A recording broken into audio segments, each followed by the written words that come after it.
Hey guys, in this video I will show you how to fix Pokemon TCG Pocket error. Alright, let's begin.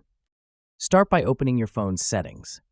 In the search bar, type date and time and tap the option when it appears. Make sure Set Automatically is enabled. If it's turned off, switch it on or manually set the correct date and time.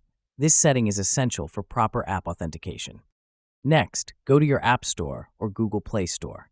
Search for Pokemon TCG Pocket, then check if there's an update button. If so, tap it to update the app to the latest version. Keeping the game updated helps fix known bugs and connection issues. If the error still appears, check your internet connection. If you're using Wi-Fi, try switching to mobile data. If you're on mobile data, connect to a Wi-Fi network instead. Some networks can block game services or cause unstable connections, which lead to authentication failures. So, that's basically how you can fix Pokemon TCG Pocket error. And that's it for this video. If you find this helpful, consider subscribing and giving this a big thumbs up. Thanks.